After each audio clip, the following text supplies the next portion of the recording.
மதுரையில உள்ள அரிட்டாப்பட்டி ஊர்ல என்ன பிரச்சனை நடக்குதுன்னு உங்களுக்கு தெரியுமா? அதுக்கு முன்னாடி அரிட்டாப்பட்டி ஊரை பத்தி பார்க்கலாம். 2022ஆம் ஆண்டு தமிழ்நாட்டின் முதல் பல்லுயிர் வாழ்வியல் மண்டலமா இந்த அரிட்டாப்பட்டி ஊரை தமிழ்நாடு அரசு அறிவிச்சிச்சு. இந்த ஒரு இடத்துல 600க்கும் மேற்பட்ட பூச்சி இனங்களும் 300க்கும் மேற்பட்ட பறவை இனங்களும் வசிக்கிறதா சொல்றாங்க. ஊருக்குள்ள மலை மேல ஒரு குடவரை சிவன் கோயில் இருக்குங்க. அதை பார்க்கணும்னா இந்த கரையை கடந்து தான் போகணும். கிபி 7 to 8ஆம் நூற்றாண்டுல முற்கால பாணியில கட்டப்பட்ட ஒரு மலையிலேயே குடஞ்ச குடவரை கோயிலுங்க. இங்க உள்ள சிவன் கோயில் மேற்கு முகம் பார்த்த சிவன் சன்னதியா இருக்கு. அது மட்டும் இல்ல, சிவனோட 28வது அவதாரமான லகுலீசர் சிற்பமும் பக்கத்துல வலம்புரி விநாயகரும் இருக்கு. பாக்குறதுக்கு பிள்ளையார்பட்டி விநாயகர் சிலை மாதிரியே இருக்குங்க. இந்த மலையோட கிழக்கு பகுதியில சமண கல்வெட்டுகளையும் சமண சிற்பங்கள் மற்றும் சமண படுகைகளையும் பார்க்க முடியும். இப்படி ஒரு அழகான ஊர்ல டங்ஷன் கனிம வளம் இருக்குன்னு கிட்டத்தட்ட 2000 ஏக்கர் பரப்பளவுல சுரங்கம் அமைச்சு மண்ணுக்குள்ள இருக்க கனிமத்தை தோண்டி எடுக்க ஒரு கம்பெனி மத்திய அரசோட ஒப்பந்தம் போட்டிருக்கு.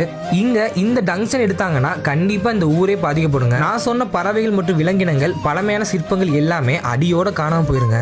ஜனவரி 7, 2025 அன்னைக்கு மதுரை சுற்றி உள்ள கிராம மக்கள் மற்றும் விவசாயிகள் ஒன்னு சேர்ந்து 25 கிலோமீட்டர் நடைபயணம் சென்று கண்டன ஆர்ப்பாட்டம் செஞ்சாங்க. சீக்கிரம் திட்டம் ரத்து செய்வாங்க நம்புறேன். நன்றி, வணக்கம்.